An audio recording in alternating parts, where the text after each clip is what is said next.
መቀሌ በድሮን ተደበደበች። የህወሓት አዛዦችና ታጣቂዎች ነደዋል። በታጣቂ ኃይሉ ታሪካዊ የተባለው ውድመት ደርሶበታል። በቆይታችን በዝርዝር ይቀርባል። የትግራይ የሰላም ኃይል ቲፒኤፍ ምክትል አዛዥ መሐሪ ካሊሉ መሞቱ አወዛጋቢ ሆኗል። በወታደራዊ ስነ ስርዓት የአስክሬን አሸኛኘት ተደርጎለታል። ከአፋር ያጠናከርነው ዘገባም የመረጃችን አካል ነው። አብን በመግለጫው ሁለቱ ኮሚሽነሮች በቀጥታ በምክክር ሂደቱ ውስጥ በተለይም በከተሞች አጀንዳ ውስጥ እጃቸውን ማስገባታቸውን ጠቅሶ የተሳታፊዎችን ፍላጎት ለማስቀየርና ተጽዕኖ ለማሳደር ሙከራ ማድረጋቸውን አስታውቋል። ውድ ቤተሰቦቻችን በዕለቱ የመረጃ ሰዓታችን እነዚህንና ሌሎችንም የሀገር ውስጥ መረጃዎችን በዝርዝር ወደ እናንተ እናቀርባለን። ለቤቱ አዲስ የሆናችሁ ሰብስክራይብ በማድረግ የደወል ምልክቷን በማብራት የቤቱ ቤተሰብ ትሆኑ ዘንድ በታላቅ ትህትና እንጋብዛለን። እስከ ፍጻሜው አብራችሁን ቆዩ። የትግራይ የሰላም ኃይል ቲፒኤፍ ምክትል አዛዥ መሐሪ ካሊሉ መሞቱ አወዛጋቢ ሆኗል። በወታደራዊ ስነ ስርዓት የአስክሬን አሸኛኘት ተደርጎለታል። በህወሓት የፖለቲካ ክፍፍል ምክንያት በክልሉ የተከሰተውን የፖለቲካ ውጥረትና አለመረጋጋት ተከትሎ በትግራይ ታጣቂ ኃይሎች ቲዲኤፍ መካከል የተፈጠረው መከፋፈል መነሻ በማድረግ የተቋቋመው የትግራይ የሰላም ኃይል ቲፒኤፍ ከፍተኛ ወታደራዊ መሪ የነበረው መሐሪ ካሊሉ ከዚህች ዓለም በሞት መለየቱ ታውቋል። ድርጅቱ ህወሓት አቶ ጌታቸው ረዳን ጨምሮ ከ14 በላይ የማዕከላዊ ኮሚቴ አባላትን ከድርጅቱ ማገዱን ተከትሎ በወታደራዊ ክንፉ ውስጥ ተመሳሳይ መከፋፈል መፈጠሩን ተከትሎ ከነባሩ ቲዲኤፍ በመውጣት የተመሰረተ ኃይል ነው። ይህንን የፖለቲካና ወታደራዊ ክፍፍልን ተከትሎ በአብዛኛው የደቡብ ትግራይ አካባቢ ተወላጆችን እንዳቀፈ የሚነገርለት የትግራይ ሰላም ኃይል ቲፒኤፍ መቋቋሙ የሚታወስ ሲሆን መሐሪ ካሊሉ የዚሁ ታጣቂ ኃይል ግንባር ምክትል አዛዥ ሆኖ በማገልገል ላይ ነበር። መሐሪ ካሊሉም በደረሰበት ድንገተኛ የመኪና አደጋ ህይወቱ ማለፉ የተዘገበ ሲሆን በተቃራኒው በህወሓት ጥቃት እንደተገደለ የሚገልጹ ዘገባዎችም እየወጡ ነው። በተካሄደው የአስክሬን አሸኛኘት ስነ ስርዓት ላይ የትግል ጓዶቹ፣ ወታደራዊ አመራሮች፣ የአካባቢው ነዋሪዎች በተገኙበት በአፋር ክልል ባልታወቀ ወታደራዊ ስፍራ የቀብር ስነ ስርዓቱ እንደተደረገ ታውቋል። በስነ ስርዓቱ ላይ የተገኙት የትግል ጓዶቹ መሐሪ በወታደራዊ ህይወቱ ያሳየውን ጽናት፣ ቁርጠኝነትና ለአካባቢው ማህበረሰብ የነበረውን ጥልቅ ፍቅር ገልጸዋል። የመሐሪ ህልፈት በቅርቡ በተቋቋመውና በደቡብ ትግራይ አካባቢ በከፍተኛ ሁኔታ እየተንቀሳቀሰ የሚገኘው የትግራይ ሰላም ኃይል ውስጥ ትልቅ ጉዳት እንደሚያስከትል ተገልጿል።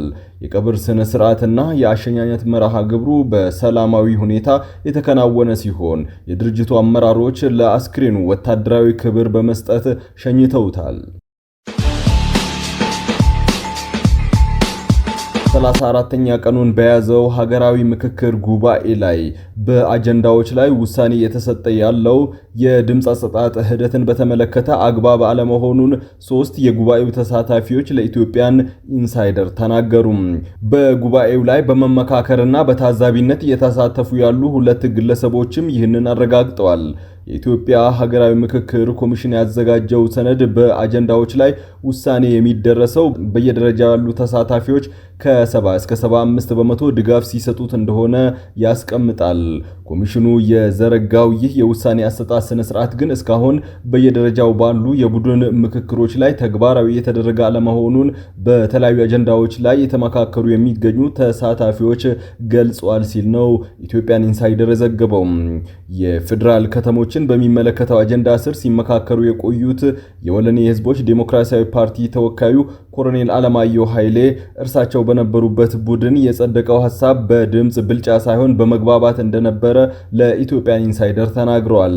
የፌደራል ከተሞችን የሚመለከተው አጀንዳ ሀገራዊ ምክክር ጉባኤው ከተጀመረ ወዲህ ጀምሮ ውዝግብና አለመግባባት ከፈጠሩ ጉዳዮች በዋነኛነት የሚጠቀስ ነው። በዚህ አጀንዳ ስር የአዲስ አበባና የድሬዳዋ ከተማ ጉዳዮች ለምክክር ቢቀርብም ከፍተኛ መነጋገሪያ የሆነው ግን የአዲስ አበባ ከተማ ጉዳይ ነው። እርሳቸው በነበሩበት ቡድን የአዲስ አበባ የፌደራል መቀመጫ ትሁን የሚለው ሐሳብ የአብላጫ ድምጽ ማግኘቱን የገለጹት ኮሎኔል አለማየሁ እርሳቸውን ጨምሮ አዲስ አበባ በኦሮሚያ ክልል መቀመጫ መሆን አለባት ያሉ ተመካካሪ ሐሳቦች በልዩነት መያዛቸውን አስረድተዋል። መግባባቱ እጅ በማውጣት ሳይሆን ከአጠቃላይ ሁኔታዎችና ከፈራሚዎች አንጻር ግምት ውስጥ የተደረገ ነው ሲሉ ምላሽ ሰጥተዋል። ክልሎችን ቅርቃር ውስጥ የሚከቱ ጉዳዮች ካሉ የክልል ተወካዮችን ጉባኤ እንደሚከታተሉ ያስታወሱት ተመካካሪው የድምፅ አሰጣጥ የሚኖረው ይህ ሁሉም ከተጠናቀቀ በኋላ ይመስለኛል ሲሉ ግምታቸውን አስቀምጠዋል። የአማራ ብሔራዊ ንቅናቄ አብን የሀገራዊ ምክክር ኮሚሽኑ ሁለት ኮሚሽነሮች በምክክር ጉባኤ አጀንዳዎች ላይ በቀጥታ እጃቸውን በማስገባት ተጽዕኖ ለማድረግ ሞክረዋል ሲል ከሰሰ። ፓርቲው ይህንን ያለው ነሐሴ 11 2018 ኮሚሽኑ አብን አቅርቧቸው ለነበሩ ቅሬታዎች የሰጠውን ምላሽ ተከትሎ ባወጣው መግለጫ ላይ ነው። አብን በመግለጫው ሁለት ኮሚሽነሮች በቀጥታ በምክክር ሂደቱ ውስጥ በተለይም በከተሞች አጀንዳ ውስጥ እጃቸውን ማስገባታቸውን ጠቅሶ የተሳታፊዎችን ፍላጎት ለማስቀየርና ተጽዕኖ ለማሳደር ሙከራ ማድረጋቸውን በተደጋጋሚ መታዘቡን አመላክቷል። አብን ባወጣው መግለጫ ላይ ያቀረባቸው አቤቱታዎችን ተከትሎ ኮሚሽኑ ጥሰት ፈጸሙ የተባሉ የተወሰኑ አካላት ላይ ከኃላፊነት ማንሳቱን ጠቅሷል። ይህ እርምጃ የተሟላ አይደለም ያለው ፓርቲው በተለይም ሁለቱ ኮሚሽነሮችና የጥቂት አስተባባሪዎች አሉታዊ ጣልቃ ገብነት መቀጠሉን አስታውሷል። ፓርቲው አክሎም የመንግስት አካላት አሰራር ሙሉ በሙሉ አለመታረሙ ቅሬታ ፈጥሮብናል ሲል በመግለጫው ዳግም አቅርቧል። አብን ቅዳሜ ዕለት በሀገራዊ ምክክር ሂደት ከተሰራው አሰራር ግድፈት የዘለሉ ተደጋጋሚና የተደራጁ ጥፋቶች ተፈጽመዋል ሲል ቅሬታውን ባወጣው መግለጫ አስታውቆ ነበር። አክሎም ገዢው አካል መዋቅራዊ ጥሰቶችን ፈጽመዋል ሲል የከሰሰው አብን በአዲስ አበባ ጉዳይ የከተማው ነዋሪዎች ድምፅና ፍላጎት በአግባቡ ሳይካተት ቀርቷልም ብሏል። ኮሚሽኑ ለዚህ የአብን ቅሬታ ምላሽ በሰጠበት መግለጫ ላይ የቀረበበትን አቤቱታ መመርመሩንና ማጣራቱን ገልጾ በፓርቲው ድምዳሜ እንደማይስማማ አስታውቋል። ይህንን ተከትሎ አብን ባወጣው ሌላ መግለጫ ነው ኮሚሽኑ መሰረታዊ ስጋቶችንና ቅሬታዎችን አቅጣጫ የሚያስቱና ተጨባጭነት እንዲሁም ተደጋጋሚ አቤቱታዎችን ከግንዛቤ ያላስገቡ ምላሽ ሰጥቷል ሲል የወቀሰው። ኮሚሽኑ ያቀረብነውን ቅሬታ አጠቃላይ የሂደቱ ክፍተት አስመስሎ ለማቅረብ ሞክሯል ያለው ፓርቲው የምክክር ኮሚሽኑ የመደባቸው አንዳንድ ባለሙያዎች አድሎና ተገቢ ያልሆኑ ሐሳቦችን ሲያራምዱ ነበር ሲል ከሷል። አብን የተወሰኑ አስተባባሪዎች ደግሞ የፓርቲው ተወካዮችና ሌሎች ተሳታፊዎች መሰረታዊ አቋማቸውንና ሐሳቦቻቸውን እንዲቀይሩ በስልታዊ መንገድ አፈና ሲፈጽሙ እንደነበረ ወንጅሏል። በህወሓት የኃይል ሰንሰለት ላይ ያነጣጠረ አደገኛ የገዳይ የድሮን ጥቃት ሰሞኑን በትግራይ ክልል ተፈጽሟል። ድሮኗ ትግራይን አናውጣለች። በርካታ የህወሓት ወታደራዊ ይዞታዎች አመድ ሆነዋል። በርካታ አዋጊዎችና ታጣቂዎች በትግራይ መሬት ተቀብረዋል። ምንጮች እንደገለጹት በክልሉ ያለው ስሱ ሰላም ወደ ሙሉ ጦርነት እየተቃረበ ነው። የአየር ጥቃቱ ቀጥሎ መቀሌ አቅራቢያ ትላንት አደገኛ የድሮን ጥቃት ተፈጽሞብናል ሲል ህወሓት መራሹ የትግራይ ክልል ባለስልጣናት ከሰዋል። የህወሓት ማዕከላዊ ኮሚቴ አባሉንም ከላሊ ሀጋዚን ጠቅሶ የፈረንሳይ ዜና አገልግሎት እንደዘገበው የፌዴራል ኃይሎች ከክልሉ መዲና መቀሌ በግምት 15 ኪሎ ሜትር ርቀት ላይ በምትገኝ ድንበራ በተባለች መንደር ውስጥ በአርሶ አደሮች ማሰልጠኛ ማዕከል ላይ ከጠዋቱ 4 ሰዓት ገደማ የድሮን ጥቃት ፈጽመዋል ብለዋል። ደረሰ በተባለው ድሮን ጥቃት የደረሰው ጉዳት እንደሌለ የገለጹት ባለስልጣኑ ተጨማሪ ማብራሪያ እንዳልሰጡ ዘገባው አመላክቷል። አንድ ስማቸው እንዳይገለጽ ጠየቁ የአካባቢው ካህን ግን በጥቃቱ ቢያንስ አንድ ሰው መገደሉን ማወቃቸውን ተናግረዋል። በድሮኑ ጥቃት የተወነጨፈው ሚሳኤል በአንድ ትምህርት ቤት አቅራቢያ መውደቁን መመልከታቸውን የተናገሩት ካህኑ ለዜና አገልግሎቱ በጥቃቱ የተገደለ አንድ ታጣቂ በቁስለኛ ማጓጓዣ ተሽከርካሪ ሲወሰድ አይቻለሁ ብለዋል። በተጨማሪም ሌሎች 2 ሰዎች ሳይቆስሉ እንደቀረ አክለዋል። በህወሓትና በፌዴራሉ መንግስት መካከል ዳግም ጦርነት ቀስቃሽ ውጥረት ከተከሰተ ወዲህ የድሮን ጥቃቶች ሲፈጸሙ በአንድ ሳምንት ውስጥ ይህ በርካታ ጊዜ ነው።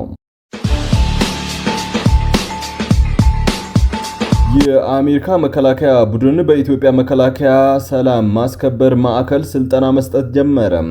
ኢትዮጵያና አሜሪካ በወታደራዊ መስክ በትብብር ለመስራት ያደረጉትን ስምምነት መሰረት በማድረግ መነሻውን ከሮድ አይላንድ ያደረገው የአሜሪካ መከላከያ ቡድን በመከላከያ ሰራዊት ሰላም ማስከበር ማዕከል ስልጠና መስጠት መጀመሩ ተገልጿል።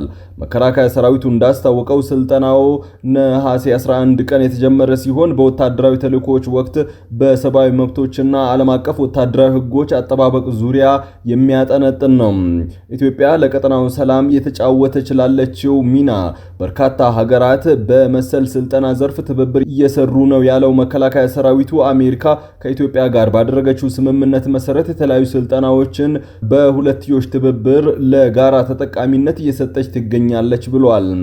በቀጠናው ኢትዮጵያ እየፈጠረች ባለችው መልካም ተጽዕኖና ተሰሚነቷ እያየለ መምጣቱን የገለጸው በመከላከያው የውጭ ግንኙነት ወታደራዊ ትብብር ዋና ዳይሬክተሮት የስልጠና ዳይሬክተር ሌተናል ጀነራል ምስጋኔ ኃይሉ በአፍሪካ ቀንድ ያለውን ያለመረጋጋት ለመፍታት ያለ ኢትዮጵያ ማሳካት እንደማይችል በመረዳታቸው ሀገራት ለጋራ ተጠቃሚነት ከኢትዮጵያ ጋር እየሰሩ ነው ብለዋል።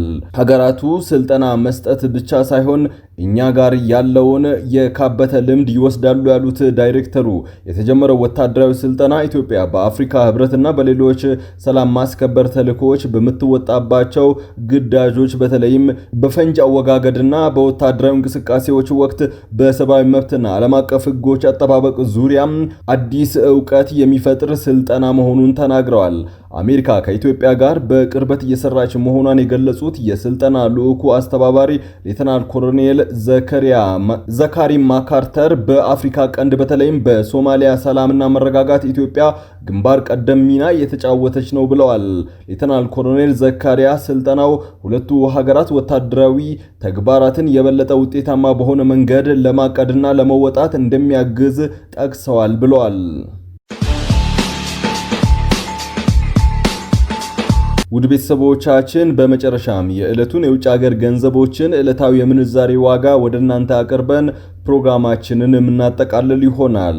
ዛሬ በዳሽን ባንክ አንድ የአሜሪካን ዶላር 159 ብር እየተመነዘረ ነው። የአውሮፓ ዩሮ 187 ብር ከ2 ሳንቲም፣ ፓውንድ ስተርሊንግ 204 ብር ከ4 ሳንቲም፣ የስዊዝ ፍራንክ 204 ብር ከ4 ሳንቲም፣ ድርሃም 46 ብር ከ1 ሳንቲም፣ የሳውዲ ሪያል 45 ብር ከ1 ሳንቲም ይመነዘራል።